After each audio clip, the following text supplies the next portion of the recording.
tú vienes a mi consulta con una depresión, yo veo, te diagnostico, te pongo un tratamiento farmacológico, una psicoterapia y un estilo de vida.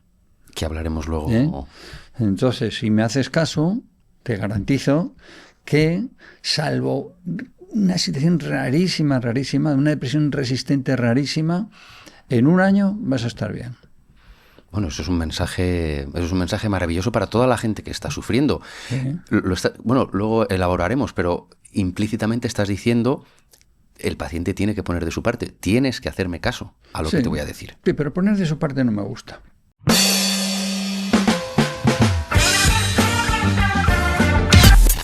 Muy buenas, muchas gracias por estar hoy con nosotros. Una edición más de Desenpailab. Tengo que repetiros todas las veces, solamente un 2% de las personas que nos veis, nos seguís en redes. Os tengo que pedir, por favor, somos un proyecto independiente, lo hacemos con la mayor ilusión, que os suscribáis en YouTube, en Instagram, en las plataformas también de audio, en Spotify, en Apple, etcétera, etcétera. Os lo agradecemos profundamente. Hoy es un auténtico placer y un honor. Tenemos a un representante de la profesión médica. Son estas personas, de verdad, que lo comentábamos hace un momento, que vertebran la sociedad, ayudan desde atrás con unas condiciones muchas veces complicadas. El caso de hoy es increíblemente cercano, todos tenemos alguna experiencia. Es uno de los mayores, más reconocidos psiquiatras españoles, es el doctor Jesús de la Gándara. No solamente es psiquiatra con más de 40 años de profesión, ha tratado directamente a más de 10.000 pacientes y como jefe del área a cientos de miles de pacientes. También es de formación humanista, es poeta, es una delicia escucharle hablar. Rosalía le tiene ahora como persona de cabecera. Es un auténtico gusto, un placer tener al doctor Jesús de la Gándara. Muchísimas gracias, Jesús, por estar aquí con nosotros hoy. Un placer, gracias. Solemos empezar el programa con una preguntita abierta. Hoy vamos a hablar de psiquiatría. ¿Qué es la psiquiatría? La psiquiatría es una palabra que, no sé, voy a ser un poco rompedor. No me gusta. Ok. Si volviera para atrás, al origen de mi profesión, intentaría cambiarla. ¿Por qué palabra la cambiarías? Porque suena fea. Pues mira, hay psiquiatría, viene de un término griego precioso, que es psique, que es el alma, la mente, el ánima, es el neuma, lo que vuela, eso es precioso. Pero el iatros, que es el médico, el iatros es una palabra que suena mal, ¿no? El psiquiatros es como debería llamarse. Nos pusimos psiquiatras, pero no acaba de encajar el sonido. Sin embargo, los psicólogos acertaron, porque el logos tiene mucho prestigio. El iatros, es el segundo término, no tiene, pero el logos tiene mucho prestigio. Es la palabra, es la sabiduría, el conocimiento. Entonces, yo preferiría llamarme psicopatólogos. Okay. Psico, la psique, la mente, el alma. Patos, patología. También afecto. También afecto. Patos, claro. Wow. Y wow. El logos, la sabiduría. Sabiduría de la mente enferma. Pero bueno, vamos a aceptar que psiquiatra es eso, el médico de las personas que tienen problemas y enfermedades mentales. Qué maravilla. Solo en este minuto ya nos has dejado claro tu parte humanística, la etimología. Qué precioso. ¿Cuál es un poquito la historia de la psiquiatría? ¿Cuándo empezó? ¿Cuáles son los orígenes? Bueno, aunque los orígenes concretos vienen a ser de más o menos unos 200 años, no más, cuando se sintetizó este concepto de palabra, pero en realidad el origen humanista, el origen clínico, pues está en el origen de los tiempos, desde que el ser humano es capaz de ayudarse unos a otros emocionalmente. Y esto empieza con la tribu, con las primeras tribus, cuando se empieza a alguien a preocupar por el sufrimiento de otra persona. Los griegos ya le dieron una cierta constancia, una cierta seguridad, porque en el fondo muchas veces los primeros médicos eran como enfermeros del alma, más que otra cosa, ¿no? Porque claro, técnicas no tenían fármacos, no tenían instrumentos. ¿Qué es lo que tenían? Al curador, a la persona que cura. ¿Y cuál es el que cura? Pues el que está aquí disponible, tiene sabidurías, tiene técnicas y las aplica a la ayuda de otra persona. Ese es el origen realmente de nuestra profesión. Es una medicina muy completa, porque aparte de las técnicas y de las teorías científicas, pues aplicamos la humanidad, la sabiduría humanista. Así que esa es la grandeza de nuestra profesión. Pese a ello, acepto que está denostada por el concepto de locura. ¿Se puede ser buen psiquiatra y no ser humanista? No, es imposible. O sea, realmente no se puede ser buen médico si no sabes humanismo y humanidad. Es decir, que no es lo mismo tener una formación humanista, que son conocimientos históricos, culturales, etcétera, literario y todo, que un puro técnico. Digamos que ese entronque, ese encuentro con la otra persona requiere de humanismo y humanidad, que no son lo mismo. La humanidad es esa generosidad solidaria del afecto, el humanismo son los conocimientos que sustentan la cultura.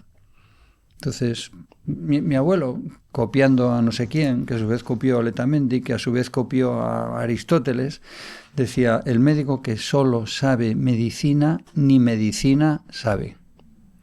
Qué maravilla. Es que no se puede decir nada más.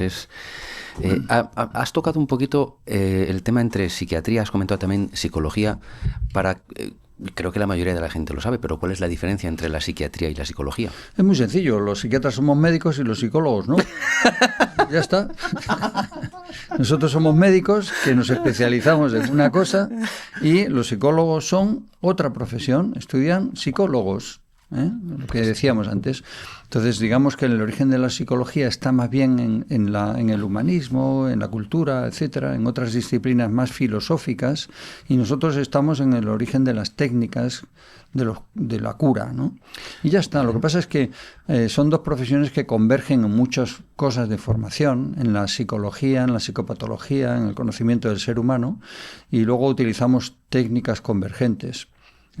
Básicamente la palabra es lo que nos une, la psicoterapia, y los psiquiatras además utilizamos otras técnicas que son farmacología, que son disciplinas médicas, que son disciplinas científicas, etcétera. Ahora mismo la controversia psicología-psiquiatría no existe, solo existe en la incultura.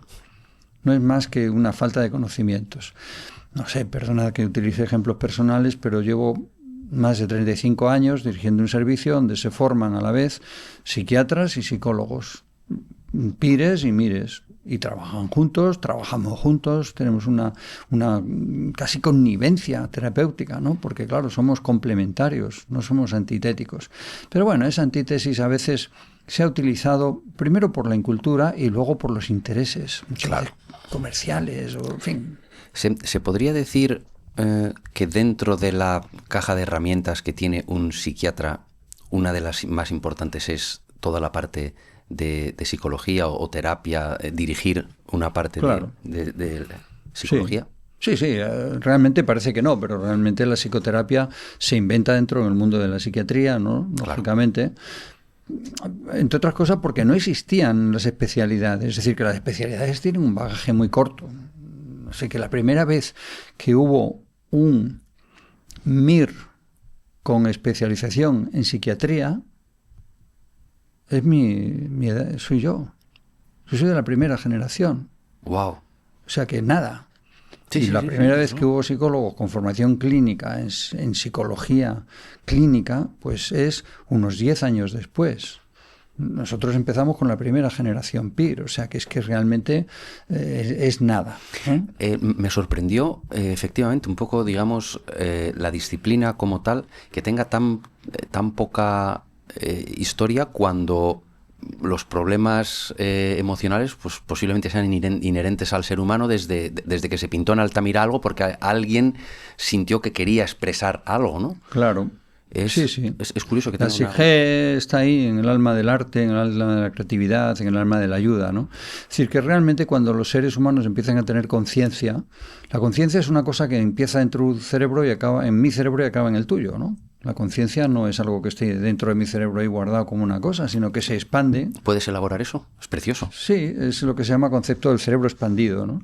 El cerebro es una caja negra que tenemos dentro del cráneo, donde están los intríngulis, las células, las cosas que se conectan, En The Senpai Lab nos esforzamos en traerte los mejores referentes y las mejores conversaciones. Por ello, te agradecemos muchísimo si puedes suscribirte o dar al like. Aquí tienes la campanita. Luego explico un poquito de Cajal, si me lo permites. ¿Cómo no? Y entonces ese cerebro genera cosas que son tangibles y otras que son intangibles. Electricidad, bioquímica, etcétera. Y intangibles, pues el lenguaje, por ejemplo, las ideas, los pensamientos, la creatividad. Entonces eso sale del cerebro en forma de algo, una expresión. Y esa expresión conecta con mis dedos. El cerebro empieza aquí, pasa por mis manos, lo que hace mis manos, lo que hace mi lengua, lo que hace mi cuerpo, todo.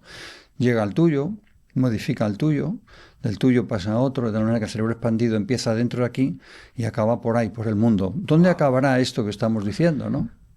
Pues esperemos que ayudando a un montón de gente, pero... wow.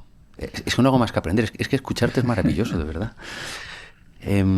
Una vez que hemos hablado un poquito de lo que es la psiquiatría, su historia, comparándolo, uno de los grandes puntos que hay ahora de los temas es quizás demasiado se abusa del término, ¿no? El tema de la depresión. ¿Qué es la depresión? Hay teorías o hay gente o hay gurús de estos de internet que dicen que es simplemente una desregulación química y que por tanto el paciente no tiene la culpa.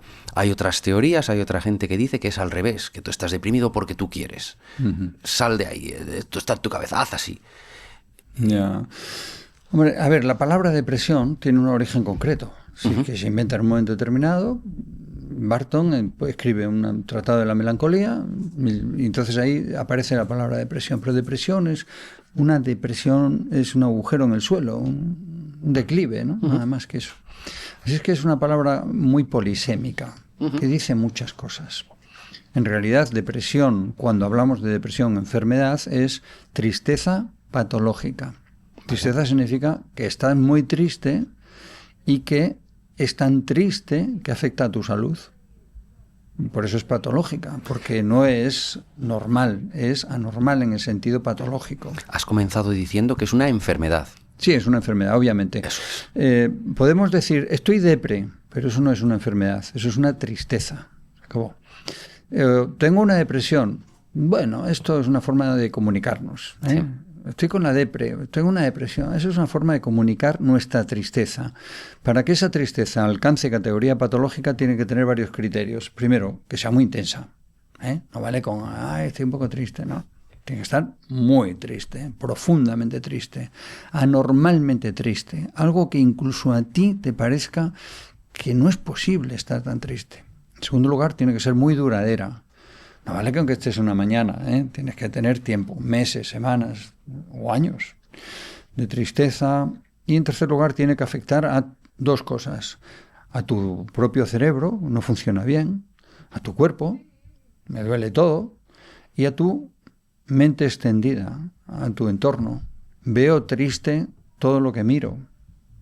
Me parece triste tu cara, me parece triste las flores, me parece triste el cielo, el suelo, todo. Entonces, cuando eso se da, tienes una enfermedad.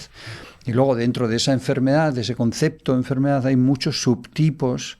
Algunas veces las depresiones vienen desde dentro.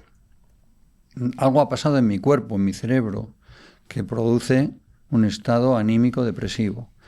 Eso es lo que podríamos llamar una depresión endógena, de dentro para afuera.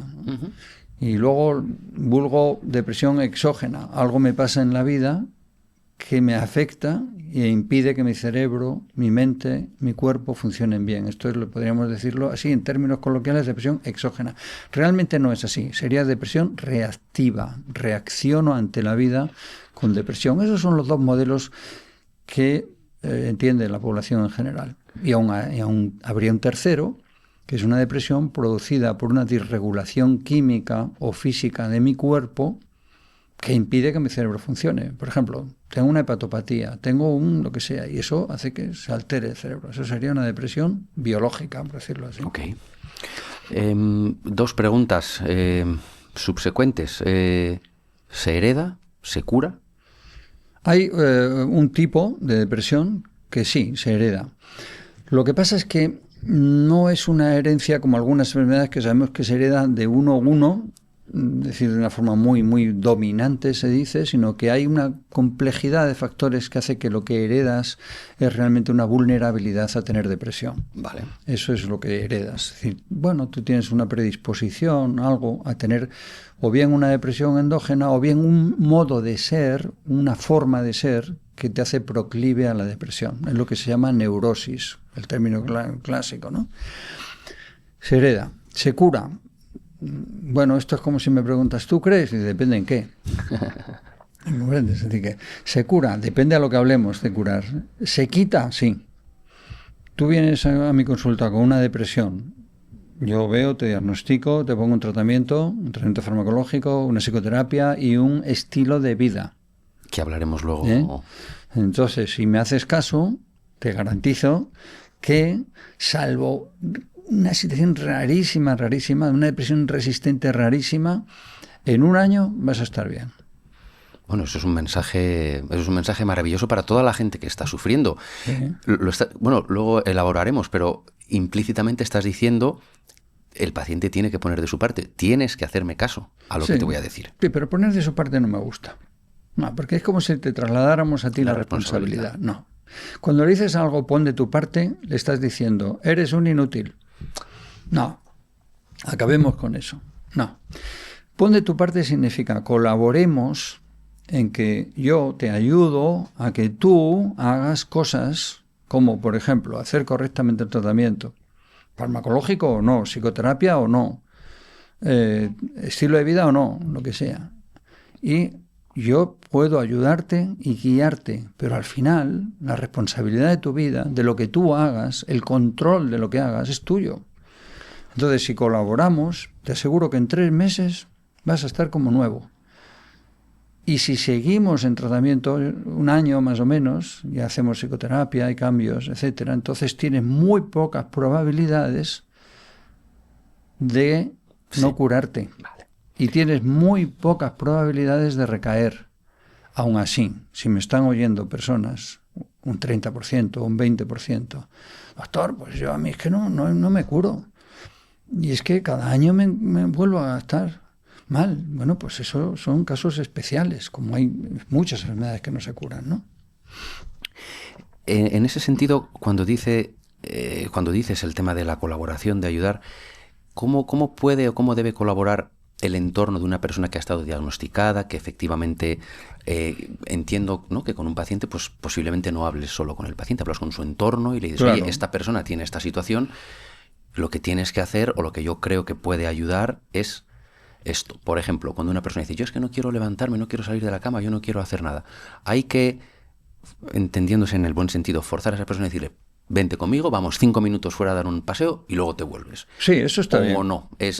¿Cuál es el punto? No es que dice que no quiere salir, pues yo le dejo ahí a lo suyo, o está de mal humor, no hay quien le soporte. No, a ver, tampoco es tan sencillo, ¿no? Pero básicamente lo que podríamos decirle es, si de verdad estás concernido por la depresión de un ser al que quieres, es familiar o amigo o quien sea, y entonces tú de verdad te pones a ello, de verdad te comprometes a hacerlo, y mantienes la constancia del hacerlo, porque comprometerse está chupado, ¿eh? Sí, Vale, de palabra es todo fácil. Sí.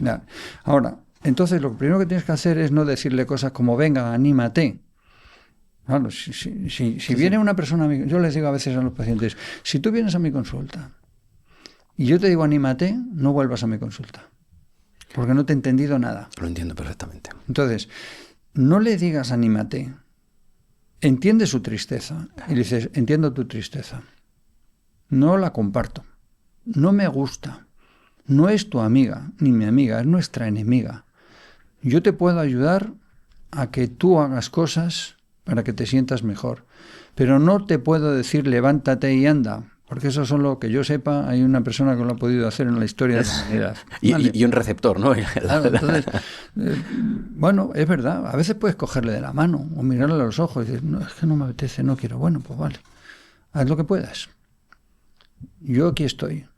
Y si quieres que demos un paseo, damos un paseo, pero lo damos juntos. No vete a dar un paseo. Te tienes que levantar y dar un paseo todos los días. Desde el púlpito. Anímate, pero a tal. Entonces, la persona que está en esa situación, yo creo que porque el paciente no es tonto, sabe que está mal, ¿no? Entonces, si además de eso le estás diciendo, pues camina, es que parece mentira, entonces además le estás llamando tonto, o sea, dices, oye, estoy inútil, triste y tonto además soy tonto. ¿Y qué pasa? Muchas veces queremos a alguien y le decimos eso con cariño, pero no con sabiduría.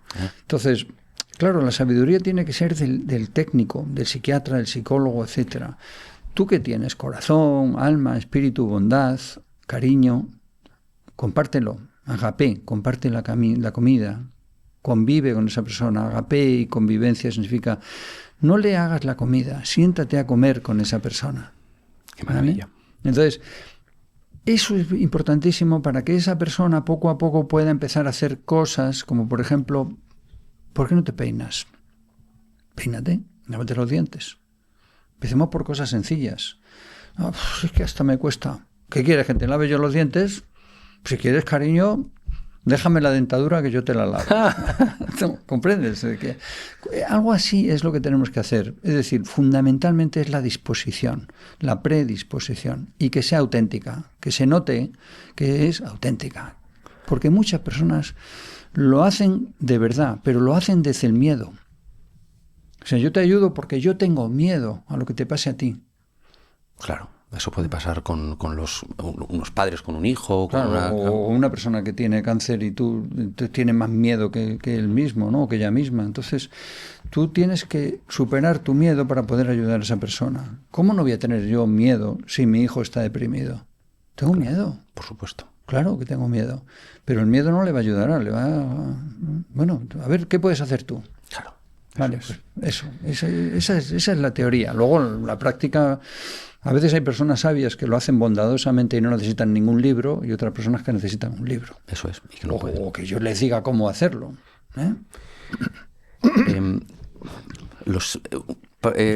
Yo creo que es precioso este segmento y lo que hemos hablado y el conocimiento profundo que hay de estar ahí.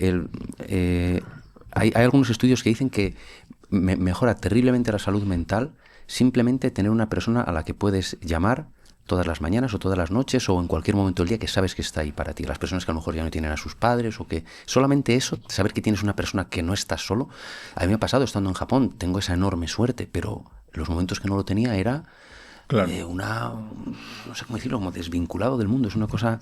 Te voy a decir una cosa. Ayer suelo hacer una pequeña imagen, algo por Navidad, para felicitar a las personas queridas, y, en fin. Independientemente de que sea religioso o no, creyente o no tiene nada que ver. Es evidente que en Navidades es una fecha simbólica en la que compartimos cosas los seres humanos. Bueno, pues ayer hice te deseo a ti que tengas paz, que tengas salud y que tengas alguien a quien amar. No alguien que te ame, alguien a quien amar. Esto es lo que pensé ayer. ¿Y por qué? Pues porque el amor es mucho más efectivo cuando se da que cuando se recibe. Porque cuando lo terrible no es que no te ame nadie, es no tener a quien amar. No es que no te llame nadie, es no tener a quien llamar.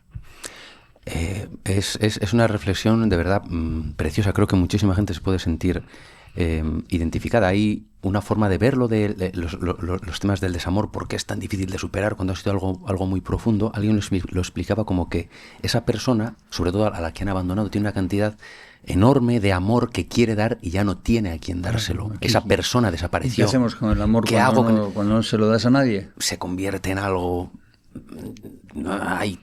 reconcomio, ¿verdad? Algo, no sé, supongo que sea o como... acaba en peor todavía, ¿no? Puede acabar hostilidad o odio o agresividad.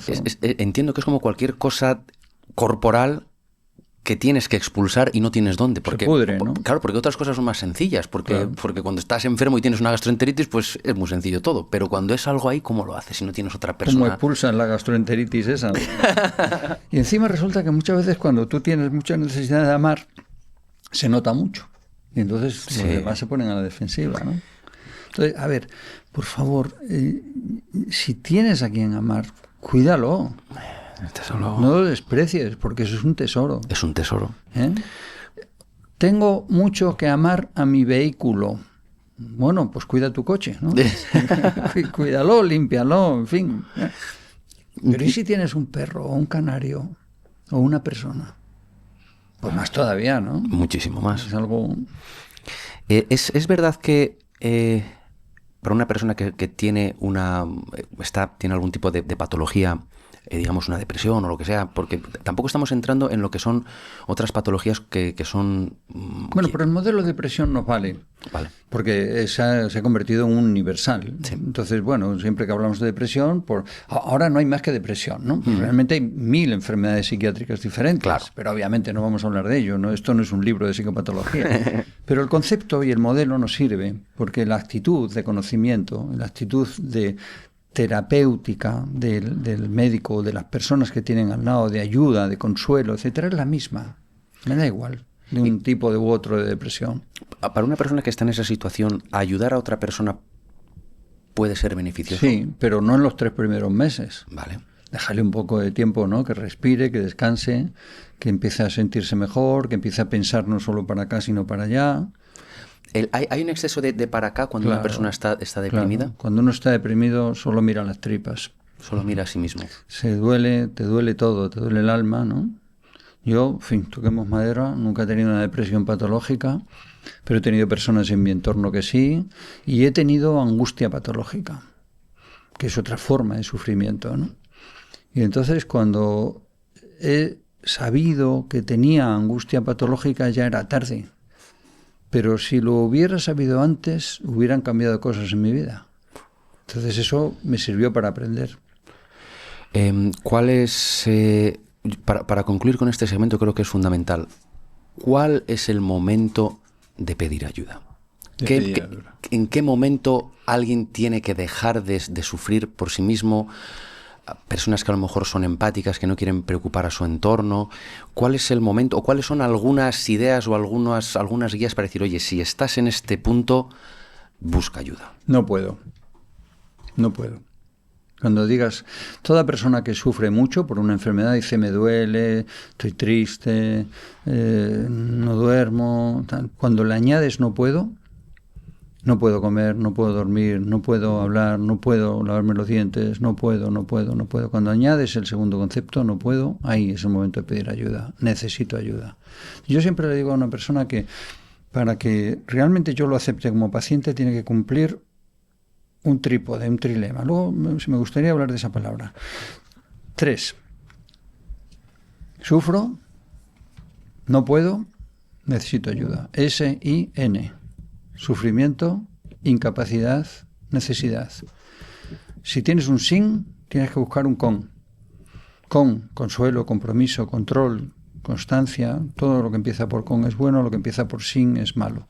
Si tienes un sin, SIN, estás enfermo. Cuando empiezas a notar el segundo término de esta ecuación, que es no puedo, la incapacidad, la inutilidad, el sentimiento, ahí. Ahora, a veces la persona está en eso, pero no se da cuenta, porque va aminorando, no se ha cambiado de ropa, no se ha lavado los dientes, no se ha peinado, no ha comido, y mañana, ahí. O tú o personas a tu alrededor que lo perciban. Sufre mucho, tú puedes sufrir mucho, vienes a mi consulta, yo te digo, bueno, estás enfermo. Buena noticia, no estás enfermo. Mala noticia, yo no soy sufriólogo, dice el médico. ¿Comprendes? Pero si ahora vienes, doctor, sufro mucho. Y es que además últimamente no puedo dormir, ¿no? Ahí digo, necesitas mi ayuda. Entonces te acepto como paciente. Sencillo, ¿no? Sí. Bueno, sí. La didáctica para esto es muy importante, porque muchas personas no lo entienden. Pero si logramos transmitir un concepto muy sencillito, SIN, a lo mejor ayudamos a personas que están en el I o en el N. Absolutamente. Y yo por eso yo también empecé este proyecto, porque, bueno, por cosas mías, hemos comentado antes un poquito, pero al final es que solamente podemos escuchar de gente que realmente sabe. Para desgranar, para destilar 40 años de ayuda a las personas en estas 3 letras... No te puedes imaginar. Claro, es que no es lo mismo. Sintetizar eso cuesta. Es que no es lo mismo usted que un charlatán de YouTube o de Instagram. Es que es tan importante, de verdad. Sí, es así. Lo que pasa es que, de verdad, como no sé, Einstein y muchos sabios, para llegar al MC cuadrado, anda que no hay que estudiar, ¿no? Claro. Entonces, es así.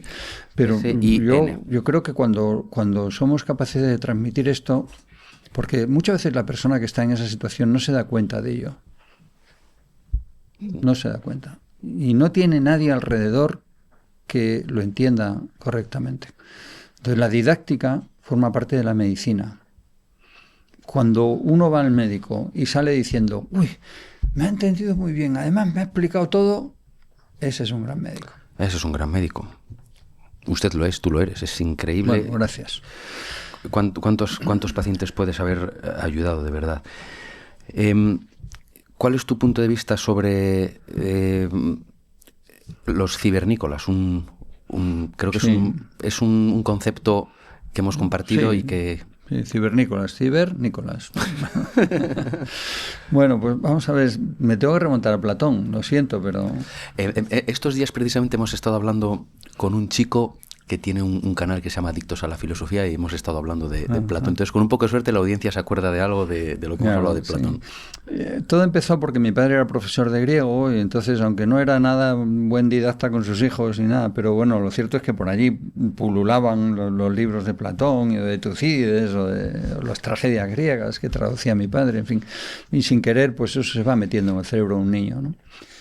Platón y la caverna, el mito de la caverna. Es decir, que el mito de la caverna de Platón viene a decir algo así, por ser muy cortos y didácticos, como no sabemos distinguir entre la realidad y las sombras que hay en la caverna. Entonces todos vivimos en una caverna y al final hay unas sombras que es la vida.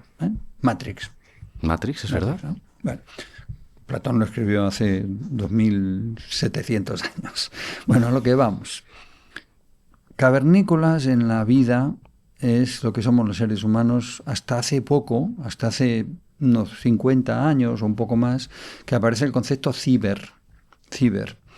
Y entonces nosotros, en ese libro que se titula así, Cibernícolas, pensé, nosotros vivimos en la cueva virtual, en la cueva ciber. Si naciera Platón, diría, somos cibernícolas, porque vivimos en un mundo ciber. Pero que al final no es más que lo mismo, pero en el mundo digital. Claro, porque ¿dónde está? Pues alrededor del planeta. Si viniera un extraterrestre a la Tierra, diría, anda, mira qué planeta tan curioso, está lleno de información. No diría, es azul. Sí, sí, qué curioso. Claro. Y Platón diría lo mismo, diría, oye, han pasado 3000 años, estamos igual, solo que ahora con una maquinita que tal, pero que claro. Es lo mismo. Entonces, ¿qué significa cibernícolas? Pues vivimos en la cueva ciber. ¿Y qué significa ciber? Que esa es la cuestión. Ese es el clave. Esto es Norbert Wiener, que inventa el concepto de cibernética. Y entonces ciber significa timonel, es una palabra griega que significa el que gobierna el barco. Kubernetes es de donde viene. Entonces el Kubernetes es el timonel del barco, es decir, el que sabe guiar el barco. ¿Cuántas veces han utilizado los políticos esta metáfora? Wow. Yo soy el timonel de España, decía un señor que vivía no muy lejos de aquí. o Hitler. Entonces, el Kubernetes es el que sabe guiar su vida dentro del mundo cibernético. Esa es la vida cibernícola. Ahora es muy difícil ser Kubernetes, ser guión, ser el timonel, porque el mundo es complejísimo. Y la IA nos lo va a hacer terriblemente apasionante y a la vez terriblemente complejo. Pues ser bueno cibernícola es moverte en un mundo de platónico extraordinariamente complejo. Me sorprende, me apasiona. Últimamente a mí me ha pasado también, mi formación es técnica, incluso el doctorado, pero cada vez me gusta más la etimología. En las palabras hay tanta sabiduría condensada que solamente si las mirásemos bien entenderíamos tantas cosas. Sí. Concepto de cibernícola, de ciber, ¿de dónde viene? Siempre que tengo alguna duda, no sé por dónde tirar, voy a la etimología, a los libros de etimología. Tengo una buena colección y en internet hay sitios de verdad auténticamente buenos para consultarlo, ¿no? Y ahí está la clave. La sabiduría humana son las palabras. Ten en cuenta que los seres humanos nos hemos hecho inteligentes porque en un momento determinado inventamos un símbolo. Un símbolo es coger este bolígrafo y pintarle una raya. Y eso significa, este es mío. No es tuyo, es mío. Sí, sí. Y este es el primer símbolo del ser humano. Si resulta que yo a este símbolo lo hago un poquito mejor y queda bonito, entonces te lo enseño, mira qué bonito. Y acabo de inventar el arte. Wow. Y si resulta que reproduzco esto muchas veces y nos imitamos y aprendemos, hemos inventado la cultura. Así es. Por eso la etimología, que es el origen del símbolo, es tan importante. Doctor, es usted un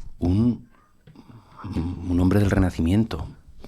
Sí, pero me gustaría ser un hombre del próximo Renacimiento. El próximo Renacimiento. No del de atrás. Wow. Me gustaría tocar sobre un tema que tiene que ver también con todo este tema, con todo lo de las redes sociales y demás.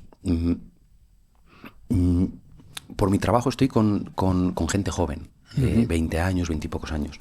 Me parecen maravillosos, me parece que tienen unas capacidades increíbles. Formación, acceso a todo. Pero por otro lado, me parece, me dan lástima. Es otra de las razones por las que hago esto.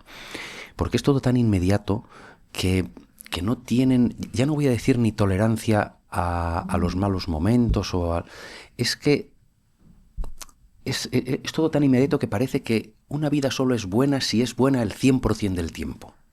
No sé si eso lo ha percibido usted. Sí, muchas veces. A mí me da mucha pena porque tenemos una juventud mucho mejor que nosotros. Otro de los preceptos griegos, ¿no?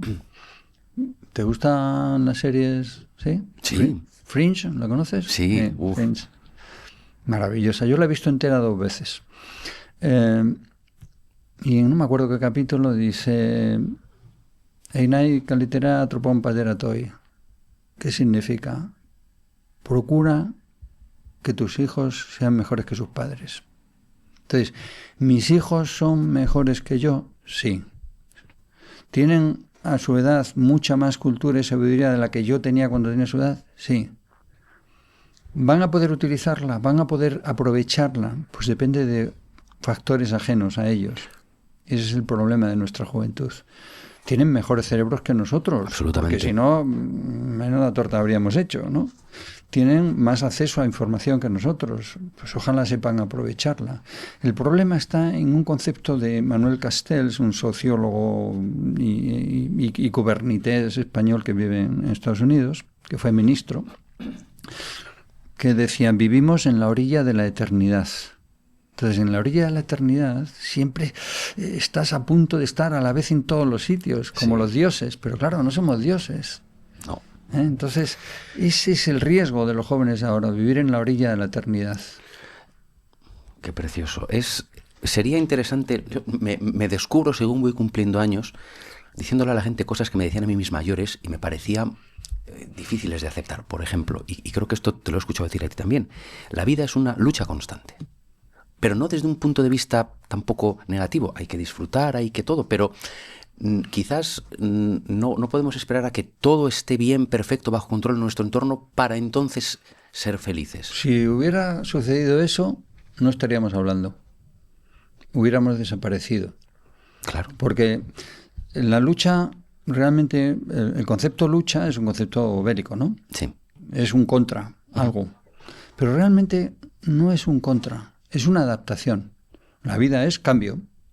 Absolutamente. O sea, no pienses que dentro de 5 minutos va a ser igual que ahora, ¿no? No. Tu cerebro ahora es diferente que cuando empezamos a hablar. Y el mío también. Entonces, este cambio permanente exige adaptación. Y la adaptación siempre exige esfuerzo.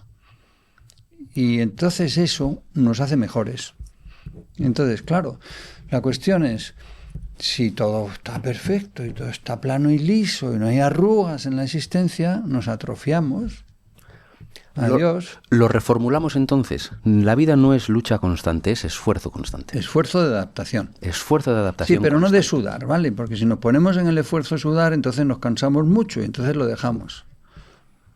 O sea, hay que adaptarse sin sudar, porque entonces, hombre, está bien que suden los gladiadores, ¿eh? Los gladiadores, ya sabes, pues no sé, mi admiradísimo Nadal, mi admiradísimo Alcaraz, son los nuevos gladiadores. Cierto. Los pagamos para que estén ahí divirtiéndonos, ¿no? Y se dejan la piel, la vida, los tendones, todo. Pero eso es para unos pocos profesionales. El resto de los seres humanos no tenemos que sudar para vivir, porque entonces nos cansamos mucho, entonces no vivimos. Y entonces viene la desidia, la apatía, la desesperanza, el no vale para nada, el hablar mal de nosotros mismos, de la vida. Tal. No. A ver, adáptate, pero no sudes, por favor. Eso es importante, ¿no? No hablar. Es verdad todo esto que se comenta, que cómo tú te hablas a ti mismo, cómo te percibes, tiene un efecto en uno mismo. Tienes que empezar queriéndote a ti mismo o estando cómodo a ti mismo. Últimamente creo que comentabas también poder estar solo con uno mismo, aprender a estar solos. Claro. Una soledad... fructífera. ¿Podrías elaborar un poquito sobre eso? Porque yo creo que ahora con las redes y la gente cuanto más joven más, no tiene medio día libre y no es capaz de irse al campo a dar un paseo o de ir a un museo él solo o ella sola. Claro. ¿Cómo...? O sea, vamos a empezar por tú te escuchas a ti mismo. Si estás solo, no tienes con quién hablar, ¿a quién escuchas? A ti mismo. Entonces, ¿y si te escuchas a ti mismo y dices, ay, me duele la espalda? ¿Cómo vas a poner en duda que te duele la espalda? Si es una verdad incontrovertible. Si tú dices, me duele la espalda, te duele la espalda. Y ya está. Y a veces es cierto que te duele la espalda, pero ahí vienen muchos coronarios. ¿Qué? ¿Por qué? ¿Cuándo? ¿Cuánto? ¿Qué intenso? En fin. Eso. Entonces, primero, cuando te hablas a ti mismo, como no tengas otro interlocutor, vas a estar todo el tiempo creyéndote lo que te dices. Ahí viene el problema de la soledad, ¿no? Enlazamos esto con la soledad. Si uno se dice a sí mismo, estoy bien, estoy súper guay y tal, y no sé qué, y se echa al mundo, puede ser que se esté pasando de rosca. Pero si se dice, no hago para nada, estoy solo, no me quiere nadie, también puede ser que se esté equivocando, ¿no? Entonces, el problema de la soledad es el lenguaje interior, el lenguaje con uno mismo. Porque no se es solitario, se siente, se padece la soledad, o se disfruta, se vive, se convive la soledad, etc. La soledad es un tema complejísimo, la soledad es un problema complejísimo, que parece ser que en efecto empieza a ser un problema mucho más patente que antes, porque tenemos mucha más interlocución, porque tenemos mucho más con quién o contra quién compararnos. Por ejemplo, tú que vienes de Japón, ya hay un problema, hubo ya hace muchos años un problema que se difundió por el mundo, que es el concepto de hikikomori, que son los jóvenes solitarios, aislados, metidos dentro de su habitación, que no querían salir, etcétera, etcétera. Los jóvenes de la puerta cerrada, que en España había. Antes había incluso otro concepto en España, los tumbaos, que se quedaban metidos en su cama, en su habitación, y no salían nunca. Bueno, pero esto nos llevaría a la literatura clásica, no vamos por ahí. Soledad, problema muy grave. ¿Por qué? Porque la vivencia de soledad en un mundo complejo e hipercomunicado es mayor, se sufre más esa vivencia de soledad. Y porque además con mucha frecuencia la soledad la asociamos a no me quieren, no valgo, no tengo capacidad, no puedo, sufro, no puedo, etcétera. Entonces ahí entras en la soledad patológica. Y yo creo que también lo que decimos, hay tal cantidad de información, ciudades cada vez más grandes, estamos más desvinculados, entonces al final las personas como que se sienten solas y yo creo que no tienen ni la fuerza para quedar con alguien, miran Instagram y todo el mundo está tomando algo con alguien o sacando una foto divertida. En Japón el tema del hikikomori yo creo que, como lo comentas, es estar solo y además, como decir, el paso, lo que tendría que hacer para salir de esto es tan grande y tan abrumador claro. que me rindo, me rendí. Porque la soledad es una droga terrible, ¿no? Aquello del güey solo bien se lame y todo eso. Sí. Es terrible porque cuando uno está solo no tiene que preocuparse de muchas cosas. Claro, como dices, nadie te lleva la contraria, nadie te... La convivencia es necesaria, requiere esfuerzo, la soledad, ¿no? Entonces tiendes a mínimos de alimentación, mínimos de cuidado, mínimos de autocuidado, etcétera. El que tiene soledad patológica cada vez está más solo, cada vez se siente más sola esa persona y llega un momento en que entra en una cosa que acuñamos hace mucho tiempo trabajando con el concepto de síndrome de Diógenes, que es la soledad maligna. La soledad que llega un momento en que es maligna para tu cuerpo, para tu alma, para tu espíritu, para tu convivencia. Entonces ya entras en deterioro y el término último de la soledad maligna es la muerte. Entonces, hace muchos años acuñamos no lo acuñé yo, pero realmente fui el primero que lo difundió a nivel social, a nivel público, el concepto de síndrome de Diógenes. Entonces, ahora todo el mundo sabe lo que es el síndrome de Diógenes. Nadie, no hace falta que yo lo explique, ¿no? Entonces fue una casualidad, pues apareció una persona enferma en mi vida, en un pueblo y tal, y yo no sabía qué era ello, tiré de literatura, no sé qué trabajo inglés hacía muchos años, en una revista había hablado de un señor que decía que tenían una conducta como el Diógenes, el filósofo del Diógenes, y en fin. Ya lo publicamos y se hizo famosísimo el término. Pues enhorabuena, porque ha sido un antes y un después. Sí, un antes y un después. Entonces, todas las televisiones, las radios, los periódicos. Y entonces todo el mundo empezó a decir, pues yo tengo otro, yo conozco otro. Bien, síndrome de Diógenes. Lo importante de ese síndrome de Diógenes es que conceptúa y describe la soledad maligna. La soledad que llega a ser tan mala, que es como un cáncer de la vida, un cáncer de la convivencia. Destroza a la persona y acaba matándola, pero literalmente. Vaya. El 30 o 40 o 50% de los Diógenes mueren solos en sus domicilios y mueren de frío, de avitaminosis, de desidia, de suciedad. Se mueren, punto, ya está. Hicimos estudios, era increíble cuántas personas así nos encontrábamos muertos en sus domicilios. O sea que no, sí, que no es una... Estoy hablando del año 90, o sea, hace mucho tiempo de esto. Y era terrible. Entonces ahí aprendí mucho de la soledad. Y desde entonces hasta ahora sigo estudiándolo mucho, el tema, el concepto de soledad, ¿no? Terrible. ¿Y la solución? Claro, porque dices, vale, ya sabes lo que es el Diógenes, ¿y ahora qué hacemos? Sí. Pues los médicos tenemos esto, que siempre que nos plantean un problema buscamos una solución. Ten cuidado lo que me cuentas, no sea que te busque una solución. Y te quedes sin motivos para... Pero es verdad, siempre es mucho más sencillo apuntar a un problema. No, pues es que está usted gordo, vale, ya, o un amigo, claro, es que está más gordo, ya, claro, es que no sé qué, es que está más lento últimamente, ya, gracias, sí, ya lo sé, pues ya por lo visto ya se da cuenta todo el mundo. Ahora, ¿cómo lo solucionamos? ¿O qué pautas? No, pues muy sencillo. Con compañía. ¿Con compañía? Sigue.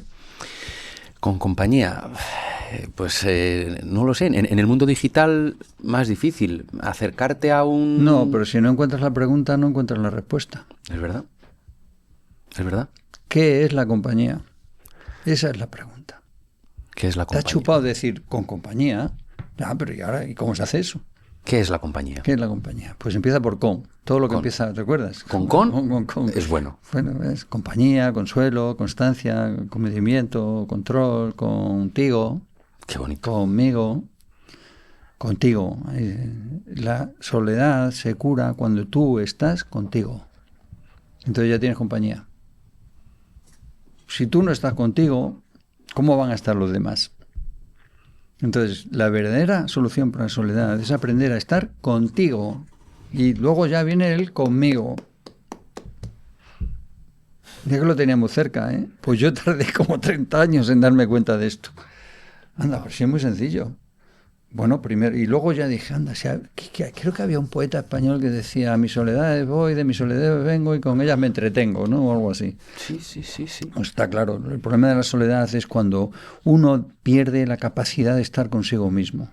Entonces la soledad se convierte en patológica, en maligna, en dañina. Entonces empecemos por ahí.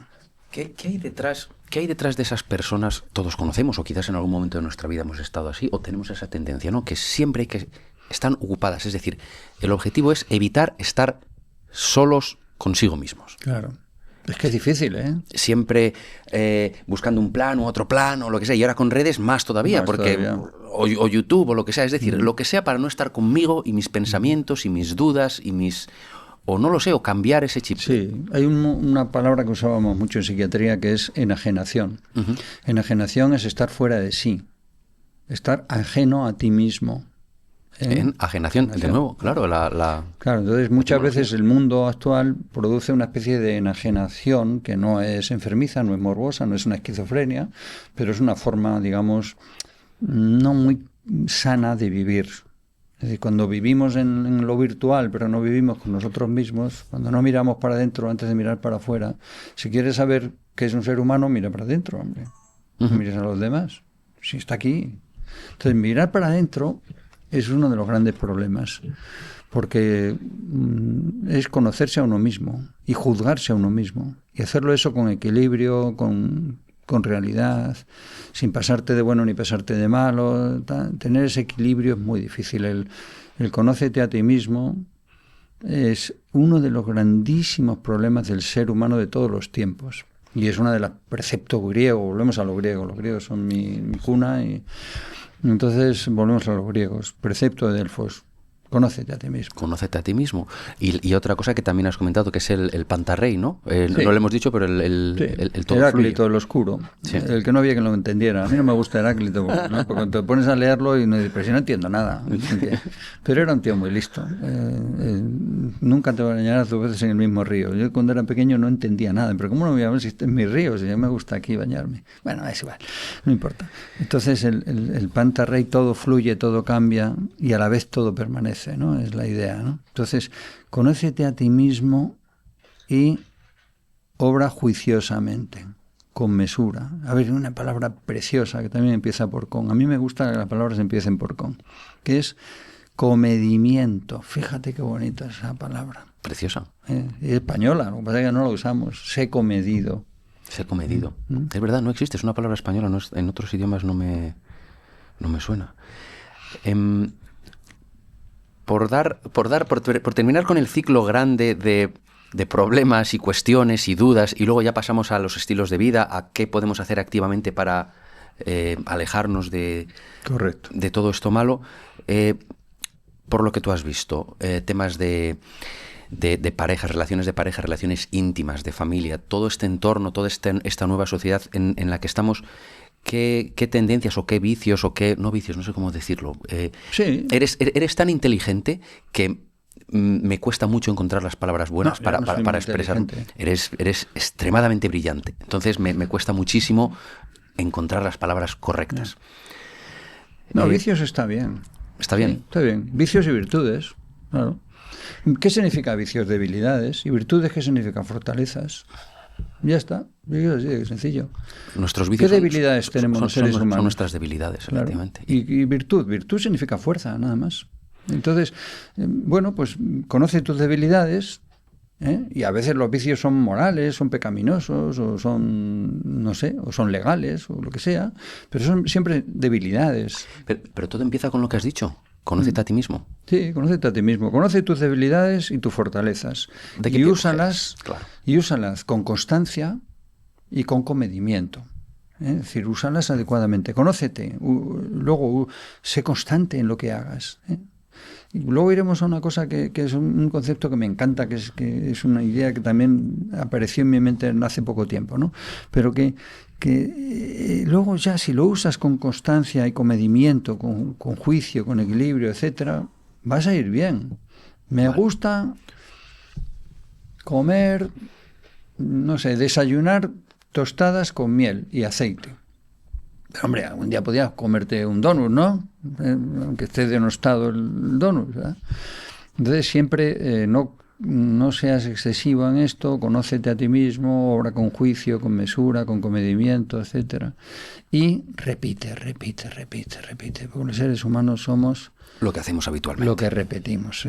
Aristóteles decía, solo aprendemos bien las cosas que repetimos. Y yo leyendo decía, pero esto le falta algo. Y luego dije, bueno, ya sé cuál es el problema. Es que no es que somos como actuamos, somos lo que repetimos.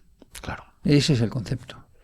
Somos lo que repetimos. Y si yo repito, soy médico, ojo, y estudio, y trabajo y me preparo y lo practico, pues entonces a lo mejor podré ganarme el honor de llamarme a mí mismo médico. Qué maravilla. O persona, o fontanero, ¿no? Reivindico a los fontaneros. Por favor, no usen nunca más la palabra fontanero para describir a gente que no merece ni siquiera ese apelativo. Por favor, señores políticos, que los fontaneros son personas dignísimas que limpian nuestros excrementos. Y cuidan de nuestros secretos más íntimos. Tal y como ves, como decimos, las relaciones importantes que tienen que tenemos las personas y todo el tema de redes sociales, esta nueva sociedad, ¿qué pautas o qué opinión o qué te parece que se les podría decir? Yo creo que hay cada vez menos menos capacidad de escuchar, de entender, de llegar a un acuerdo, de aceptar la opinión de la otra persona e intentar ver que tiene su parte de razón, que viene de algo, y por tanto intentar ajustar, ¿no? Parece como que ahora el tema es, bueno, el momento en el que hay algo que no cuadra, bloqueo en WhatsApp, Sí, me marcho, y todo esto, no sé qué, se aísla, incluso entre familias, entre parejas, desaparecen de la noche a la mañana. Escuchar. ¿Cuál sería unas pautas? Ya. El con, quizás, que dices, Sí, ¿no? el con, claro. De pasar del sin al con, ¿no? A ver, escuchar es una cuestión muy compleja, ¿verdad? Porque cuando tú estás escuchando a alguien, automáticamente tu cerebro empieza a trabajar. Entonces, nosotros tenemos que aprender a hacerlo en consulta. En la vida es más difícil. En la consulta, bueno, te pones la bata o lo que sea, entonces empiezas a escuchar y escuchas tanto que eres capaz de repetir lo que te están diciendo. Es decir, de verdad que grabamos conversaciones enteras con los pacientes. Se quedan grabados sus nombres, sus apellidos, sus circunstancias, si tienen hijos o nietos, y todo, si tienen perrito, lo que sea, todo. Se queda aquí grabado. Entonces eso es escuchar de verdad. Entonces la escucha significa que tú estás en una situación proactiva de aceptar lo que viene, dejar lo que entre y no confundir lo que te está diciendo con una opinión que tengo que decir o no, ¿no? Entonces hay un principio esencial, que no me acuerdo, yo no sé si fue Platón, Aristóteles o quien fuera, pero que es, tus opiniones no me merecen respeto. Lo que me merece respeto eres tú. ¿Vale? Grandísima. Te respeto profundamente al ser humano que tengo enfrente. Me da igual que sea este o lo otro, ¿no? Pero no sus opiniones, porque las opiniones de las personas muchas veces son futiles, son volubles. O erróneas, o cambiantes, o lo que sea. Claro, ¿qué te hace sufrir? Es fácil, un dolor de muelas. ¿Qué te hace feliz? Respóndeme. ¿Qué me hace feliz? Pasar tiempo con personas Piénsalo. No, eso es lo que dice la publicidad de la televisión. No, tú, ¿qué te hace feliz a ti? ¿Qué me hace feliz a mí? ¿Qué me hace feliz? ¿Tiene que ser como un concepto o simplemente cosas? No, lo que tú quieras, pero te estoy metiendo en un lío, ¿verdad? Me estás metiendo en un lío, pero me hace feliz dar un paseo yo solo, me hace feliz... Tienes que pensarlo. Dormir bien, sí, claro. Entonces, ¿para qué me hace sufrir? Pues la angustia es cierto. de mis seres queridos, lo que pasa a mi alrededor, el mundo, pero ¿qué me hace feliz? Es mucho más diferente, mucho más difícil, porque tienes que mirar para adentro. Es cierto. No para afuera. Entonces, mirar para adentro es lo difícil. ¿Qué me hace feliz a mí? Bueno, pregúntamelo. ¿Qué me hace? Doctor, ¿qué le hace es lo feliz? que más me hace feliz? ¿Qué es lo que más te hace feliz? Primero, mi familia, la convivencia. En segundo lugar, ver paisajes. Si tuviera que elegir una cosa como actividad plena para mi vida es ver paisajes. ¿Y por qué? Por la belleza. Wow, me sucede lo mismo. Yo todas las fotos que tengo en el móvil son fotos de paisajes preciosos. No de personas, no es porque... Yo he tardado 30 o 40 años en poder encontrar una respuesta sencilla que de verdad transmita lo que de verdad me hace feliz. Si yo ahora tuviera todo el tiempo y todo el dinero del mundo y tal, ¿qué tendría? Un avión de estos privados super guay. Joder, que bien, un avión y tal, sí, pero no por el avión. Solo para poderme ir a las cordilleras del norte de Japón a ver los paisajes nevados. El avión me importa un pepino. Es el medio para... Claro, ¿entiendes? Wow. Hemos hablado de un montón de situaciones, de problemas que hay ahora mismo en la sociedad, de su parte humanista, que es impresionante. Hemos hablado de muchos problemas. ¿Te parece que empecemos a hablar del estilo de vida, de todas estas cosas que quizás sin ser píldoras mágicas, pero que ayudan a ir en la buena dirección, no te van a perjudicar y da igual, quizás no hace falta que estés, como hemos dicho antes, en un nivel patológico de enfermedad o del el sin, sufro, incapacidad, necesidad, pero, en fin, algo que te pueda ayudar en la vida. La teoría, todo lo que has estado desarrollando sobre el estilo de vida. Hay que trasladarlo a un modelo que pueda ser útil para las personas que no están enfermas. Es decir, que yo siempre divido las personas en tres grupos. Los que sufrimos, todos. todos los seres humanos. Tú puedes sufrir insomnio, yo he sufrido insomnio estos días, puedes sufrir dolor, puedes sufrir angustia. Esto no es una enfermedad, es un sufrimiento. En segundo lugar están los que tienen problemas de salud mental, por decirlo así, que es una formulación que ahora se ha hecho un lugar común, ¿no? Pues bueno, 30-40% de las personas del mundo tenemos o vamos a tener un problema de salud mental. Una semana sin dormir, un mes de angustia, un trimestre que estoy chungo y tengo depre, lo que sea, ¿vale? Entonces, está en el límite de la enfermedad. Problemas en la vida. Y luego están las personas que tienen enfermedades mentales. Un 10, un 12% de la población del mundo que tienen una enfermedad mental. Un 10, un 12%. Claro. Wow. Entonces, ¿qué son? Depresiones, esquizofrenia, trastornos obsesivos, lo que sea. Vamos a dejar a estas personas que merecen mi absoluto cariño, mi absoluto respeto, mi connivencia con ellos. En ese mundo me encontrarás siempre, ¿vale? Porque esa es mi profesión. Ahora vamos a dedicarnos a los otros. ¿Qué podemos hacer para ayudar a personas que sufren y que tal vez sufrirían menos si aprendieran de sí mismos a tener un estilo de vida adecuado para su... Bueno, pues como ahora mi ejercicio va por ahí, que es intentar ayudar a personas a través de esto, gracias a que vosotros me dais la palabra. Gracias a ti. Vamos. Pues entonces vamos a ver si somos capaces de establecer una especie de guión, algo así, ¿no? Un truco, unos trucos y tal para tal. Pero ojo, no en el sentido de consejoterapia. No, señores. Cuando das un consejo a alguien, estás minusvalorándolo. Yo no estoy aquí para dar consejos. Estoy aquí para intentar que lo que me ha entrado en mi cerebro, que he tardado 50, 60 años en estudiar y en comprender, pueda servir a una persona que lo necesite. Se acabó. Pues gracias. Eso es así. De verdad que aquí no hay postureo, ni hay egolatría, ni hay nada. Es que si yo llevo, desde que tengo uso de razón, estudiando, y he aprendido muchas cosas, ¿sabes de quién? Del sufrimiento humano de otras personas. Pues entonces vamos a ver si somos capaces de hacerlo de una manera que sea didáctica. El SIN es una didáctica.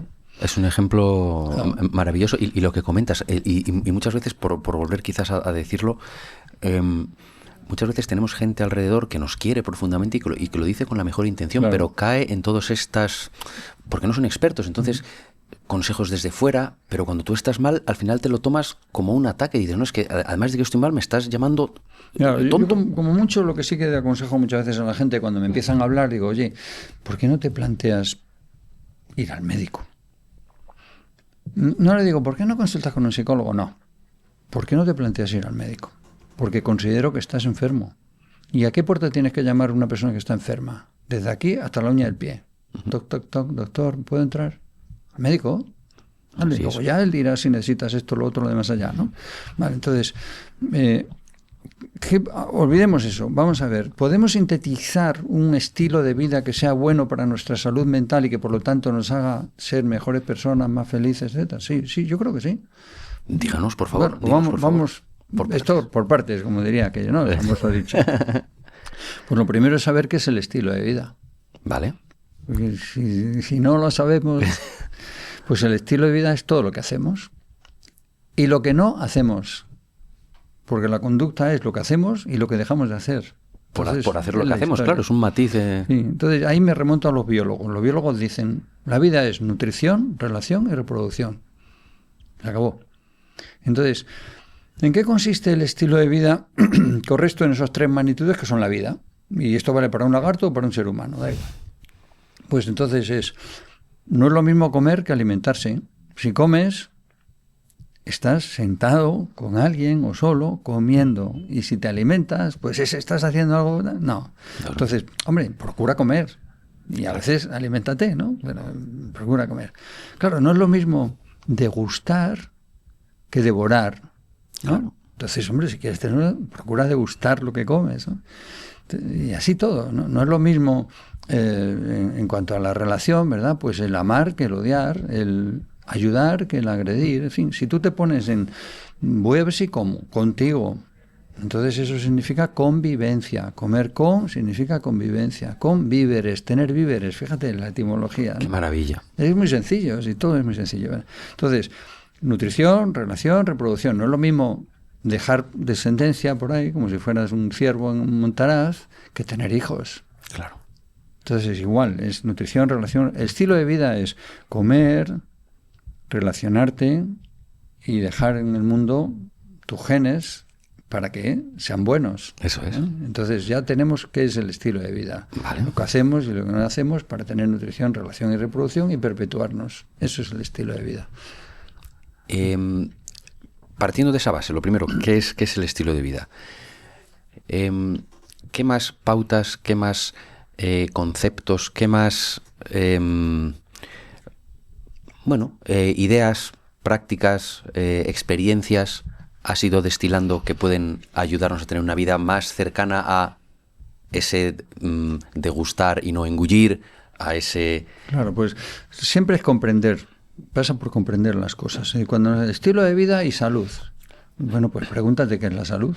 Es decir, que siempre hay que ir... Mira, los médicos analizamos qué significa parcelar y los filósofos sintetizan, que es unir, ¿no? Pues nosotros vamos partiendo las cosas. Salud. ¿Y qué es la salud? Y mi abuelo, que copiaba al abuelo de no sé qué, decía, la salud es un estado transitorio que nunca conduce a nada bueno. Yo no lo entendía, ahora ya lo he entendido. Ten cuidado porque como te descuides la pierdes. O sea que, y ya sabes, cuando pierdes la salud o estás enfermo las has palmado, una de dos. O sea que... Luego la salud es también comprenderla. La salud es algo más que sentirte bien, ¿no? Es no tener sufrimientos, dolores, pero no ese concepto de estar perfectos en el equilibrio mental, físico y social que dice la organización. Ya, me gustaría. Nadie, jamás, ¿no? Entonces, para poder comprender tenemos que aplicar un concepto fácil. La salud, el 50% depende de tus genes. De que hayas tenido suerte de tener unos genes buenos, que no te duelen los huesos. Y el 40% depende de lo que haces. Que es mucho, claro. Claro, entonces lo que haces importa en la salud porque modifica tu genética. Modifica, por ejemplo, dice, yo soy un enclencle, como se puede ver, pero hombre, si me pongo a lo mejor hago músculos, ¿no? Claro. Y me siento bien, ¿no? Entonces la salud depende del 50% de tus genes, el 40% de lo que haces, del estilo de vida, y el 10% ¿de qué? ¿De qué? Yo te voy a responder, de la casualidad. Y te iba a decir de la suerte, o de eso te iba a decir yo, claro. De la suerte, nada más, de que iba por la calle y se te cayó una teja, ¿no? Entonces, ¿qué le vamos a hacer? Ese 10%, ¿podemos hacer algo para aminorarlo?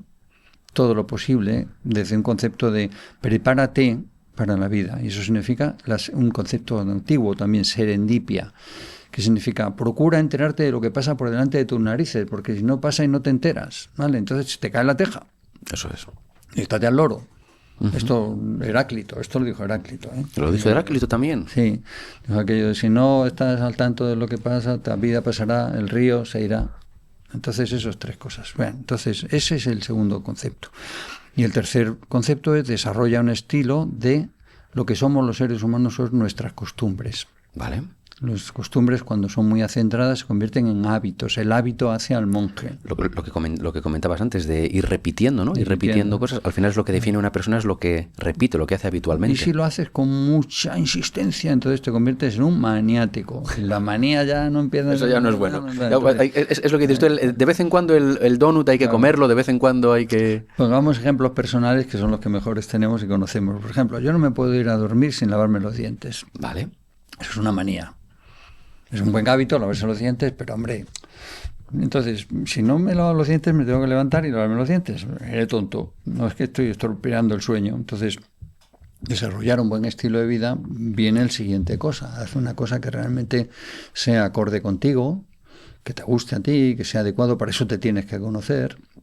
En segundo lugar, procura repetirlo con constancia, pero con comedimiento, vale, con mesura, porque si no caes en los hábitos y en la manía, las adicciones, claro, las dependencias, etcétera. Entonces, está claro, el estilo de vida bueno tiene que ser eso.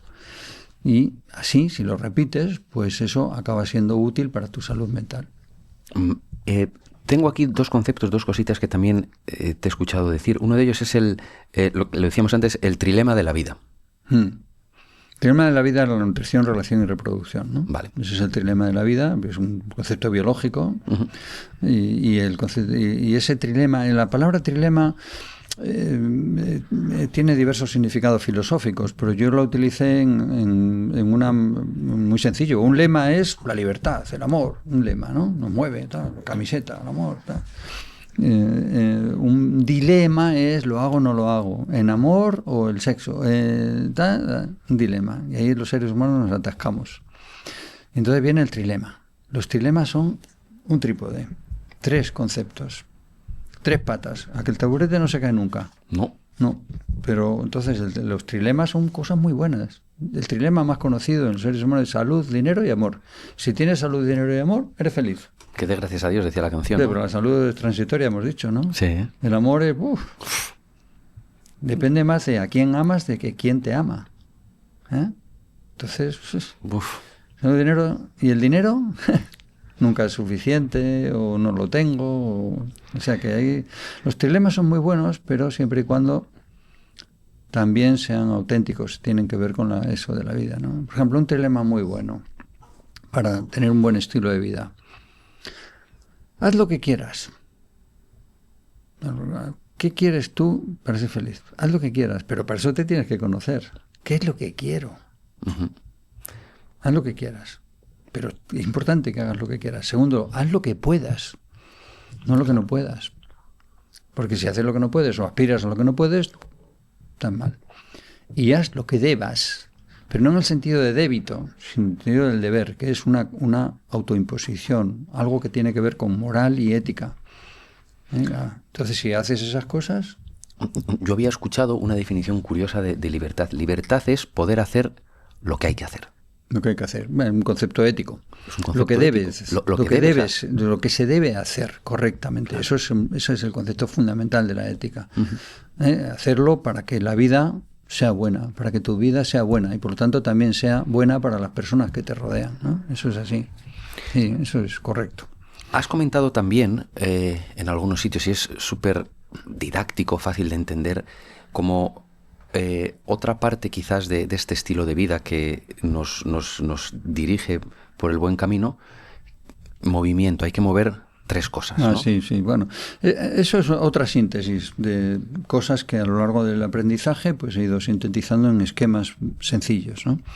Que luego se ha difundido mucho y está por ahí en redes y todo eso, que mueve los pies, mueve las manos, mueve la lengua. Bueno, pero me permites que explique un poco el origen de esto, ¿no? Por supuesto. El origen es el control. Vale. Mira, el cerebro humano no sabe hacer a la vez sentir control y sentir ansiedad. Piénsalo. No puedes sentir sensación de control y sensación de ansiedad. No. Me da igual. Esquiando, haciendo deporte, haciendo una tortilla de patatas, lo que tú quieras. Escribiendo. Si tienes control, no tienes ansiedad. Entonces, mucha gente con toda la vida, todo el que se sentaba ahí enfrente, ay, tengo nervios, no sé, sufro, tal. Entonces yo siempre veía que no tenían capacidad de control, de autocontrol, ¿no? Entonces dije, vamos a ver, controle usted esa cabeza.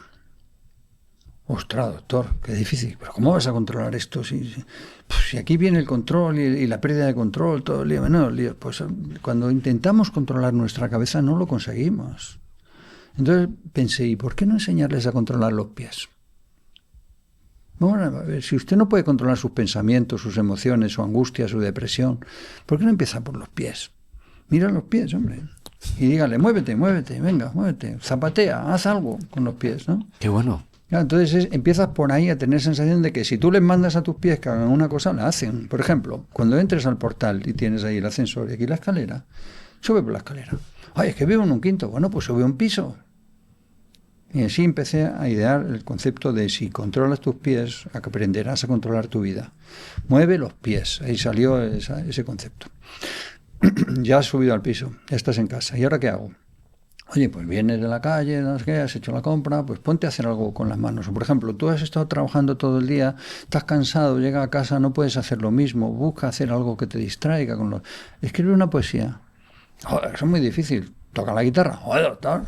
Bueno, pues no sé, haz una tortilla de patatas, o no sé, o acaricia a tu perro, o a la persona que quieres, que tienes allí, o yo qué sé, o plancha, o algo que te dé la gana, pero haz algo con las manos que tú digas, esto lo puedo hacer. Y yo le he dicho a mis manos que hagan croquetas y mira qué bien me han salido las croquetas. Sí, pero es importantísimo porque efectivamente no consigues que la persona, el paciente, no se sienta indefenso. Dice, no, tengo control sobre mi cuerpo y por ende sobre mi conducta. Y sobre mi vida y sobre mi vida. Entonces ya tienes dos cosas. Y la tercera cosa, ¿qué es lo que más hacemos los seres humanos? Hablar, escuchar, relacionarnos, etcétera. ¿Y cuál es el instrumento? La lengua. ¿La lengua qué es? Esto y el lenguaje, lo que sale de aquí. Entonces, lo que sale de aquí, que viene de aquí, etcétera, es muy importante. Entonces, cuando hayas subido a tu piso andando las escaleras, porque tú has mandado hacerlo a tus pies, has hecho unas croquetas, ahora coges y las describes, hablas de ellas, las compartes. Cariño, he hecho unas croquetas que te van a encantar. Ven para acá, vente para acá. Unas croquetas de pena. No importa, no importa. Porque las has compartido, las has convivenciado. ¿Recuerdan lo de antes? Entonces, de la convivencia. Entonces, mueve los pies, mueve las manos, mueve la lengua, que es habla, cuéntalo, escucha. El lenguaje es escuchar. Y como decías, la escucha activa es... Claro. Escribe. A lo mejor puedes hacer un garabato o escribir una poesía, un pareado, algo sencillo. O un cuento, yo qué sé, o nada, pero escribe y lee, porque los demás te enseñan, porque los sabios nos enseñan. Entonces, si tú mueves los pies, mueves las manos y mueves la lengua, tienes control. Y si tienes control, poco a poco vas desarrollando sensación de autocontrol. Entonces, el autocontrol es el conócete a ti mismo, obra con comedimiento y mesura, etcétera, etcétera. Si tienes autocontrol, tienes una riqueza enorme. Y de ahí se podría, si una persona va cultivando el control de sus pies, de sus manos, de su lengua, al final se puede llegar a controlar también la mente. Sí, el autocontrol. Lo digo porque es un concepto que ahora está también bastante de moda, o que es como poner un poquito de distancia entre tus pensamientos y tú. Hay quien dice que nosotros somos el cielo y no la nube que está pasando, y hay quien dice que pues todas, por ejemplo, la meditación, claro, todo este tipo de cosas, lo que hacen es abrir un pequeño espacio y que nos demos cuenta que lo que pensamos no somos nosotros. Y decía, no sé quién es, pero hay un psiquiatra norteamericano muy famoso que dice, nunca jamás se me ocurriría creer cada cosa que se le ocurre a mi mente, a cada pensamiento. No, hay cosas que directos a la basura o que no me engage, o sea, que no me relaciono con... Claro. ¿No? Sí, pero lo que pasa es que para eso hay que tener capacidad de introyección, de mirar para adentro, de conocerse a uno mismo. Ahí es donde hay una palabra que al hilo de vicios y virtudes, de aquello que hablamos al principio, pues cuando pensé en cuáles son los vicios de la sociedad y cuáles son las virtudes, una de ellas del ser humano es una palabra que es nueva también, que se llama intelegancia. Inte es dentro, ¿no? Y elegancia, no hace falta explicarlo, ¿no? Entonces, inte es inteligencia. Esta palabra mezcla inteligencia y elegancia. Inteligencia es mirar para adentro. Inte, legere, leer dentro de ti mismo, que es lo que estaba diciendo ese señor. Sí. No me acuerdo, es un psiquiatra famoso. Intelegancia significa mira dentro de ti mismo. Por antes, cuando te he preguntado por qué te hace feliz, te he dicho mira dentro de ti mismo. Es verdad. Mira para adentro. Es verdad. Inteligencia. Y entonces sabes qué es lo que tú quieres, qué te gusta, y luego mira para afuera, la vida. El elegir. Elegancia es elegir. Elegancia significa elegir, nada más. Elegere, para afuera. Entonces, elegir significa mirar hacia afuera y saber qué es lo que me conviene. Para adentro, qué es lo que me interesa. ¿Vale? Para afuera es lo que me conviene, ¿no? Entonces, si tú tienes inteligencia y has pensado, has meditado, entonces esto se traduce en técnicas, meditación, mindfulness, lo que sea, da igual. Pero lo hacemos todos los seres humanos desde el origen de los tiempos. Lo que pasa es que le prestamos poca atención. Entonces, mira para adentro, mira para afuera, sé inteligente, sé elegante y harás las cosas correctamente. ¡Qué maravilla! ¡Qué maravilla! A nosotros, a mí no me lo enseñaron, por ejemplo, efectivamente.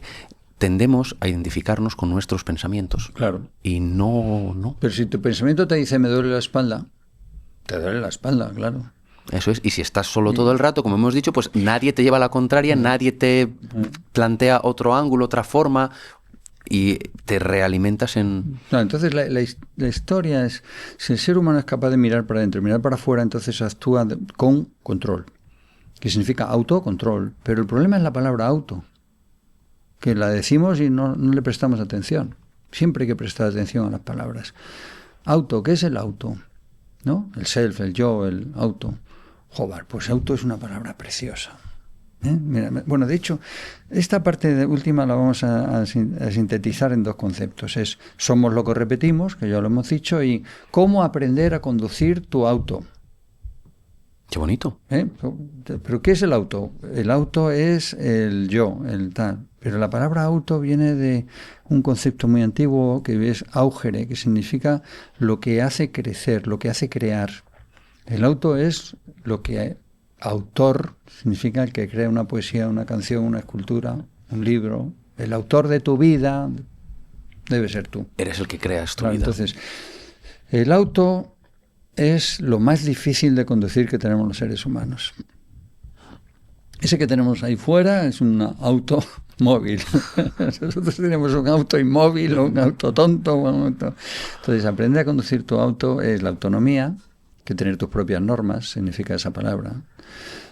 El autogobierno, la capacidad de autogobierno.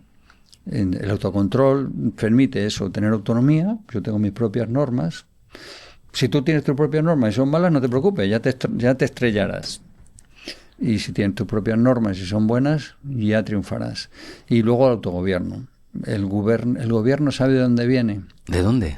De kubernetes. Aquella palabra de gobierno viene de la palabra timonel, el kubernetes griego. Cierto lo que decíamos al principio. El que controla y gobierna correctamente su vida es el timonel de su vida. Esto lo decía Mandela cuando estuvo tantos años encerrado y escribió en el Alféizar de la Ventana. Seamus Heaney, el poeta, un poeta, decía, sé el timonel de tu vida. ¡Wow! Fíjate, si tú eres gobernador de tu vida, timonel de tu... Gobernar significa timonel, insisto, que lo aprendan los gobernadores, los que gobiernan, que viene de ahí, de llevar el timón. Qué increíble. Pero no lo usan. Ser timoneles de nuestra vida, que y en ningún momento estamos diciendo que es fácil, estamos viendo que tiene unas fases, unos procesos, unos pasos. Permíteme que vuelva para terminar con esto, pero vamos, lo famoso que dijiste de mover los pies, mover las manos, mover la lengua, ha tenido un impacto en todo el mundo, sí, porque tu teoría la has seguido y la ha popularizado ese altavoz que supongo que te hará sentir fenomenal. La artista Rosalía, sí, o sea, ahora lo sabe todo el mundo. Sí, siempre me gustó su faceta como cantante primero de flamenco, ¿no? Pues yo quería que se hubiera dedicado al flamenco, ¿no? Pero bueno, ahora está haciendo cosas maravillosas y he pasado de tener un cierto... no me gusta lo que está haciendo esta chica, con todo lo que vale, ahora... Cuando lo escuchas bien, está muy bien. Ahora sí, está ahora, muy lo bien. que ha hecho ahora me gusta mucho. Y entonces pues, luego ya utilizaba eso, ya dice, bueno, un día feliz para mí es un día que logro mover los pies, mover las manos y mover la lengua. Vale, pues muchísimas gracias, Rosalía. Allí donde estés, te lo agradezco muchísimo porque has trasladado mi teoría a millones de personas y eso es un orgullo. Pero volviendo al Kubernetes, hombre, si eres capaz de gobernar tu auto, si logras esta excelencia última del ser humano, entonces tienes una gran palabra que es la dignidad. Te has merecido la dignidad de ser humano. ¿Cuántos alcanzan esa dignidad? Pues muy pocas personas en el mundo. Nosotros, yo al menos, estoy en tránsito. Ojalá algún día llegue a sentir que domino eso. Entonces, eso... Doctor, si usted nos dice que no lo ha conseguido el resto donde estamos. Pues nadie llega al 100%. Todos estamos en tránsito. Intentando. Claro, entonces yo estaré en un 65... y tú en un 66 o un 64. Vamos a estar por ahí. Gracias, eres muy generoso. Bueno, sí, pero vamos por ahí, ¿no? Vamos en la... Hombre, hay días que no, hay días que se me va la olla y no gobierno mi vida, pero procuro hacerlo. Entonces, si siempre tendemos a esto y tenemos estos conceptos claros, porque tienen que ser sencillos, no le podemos decir a la gente filosofía complicadísima. No. Por eso es maravilloso lo que has comentado de la escucha activa, no se va haciendo esta pirámide y al final del todo tenemos la dignidad. La dignidad humana, claro. Pero empezando, y como dices tú también, pues con la persona que está sufriendo, escucharla, estar ahí, la convivencia, el estar juntos, ¿no? Recordar las palabras que empiezan por con, buscar palabras que empiezan por con. Ya verán como muy pocas fallan. Y mover pies, manos, lengua, el sin, sufro, incapacidad, necesidad. Cuando empezamos a entrar en la I, es el momento de pedir ayuda.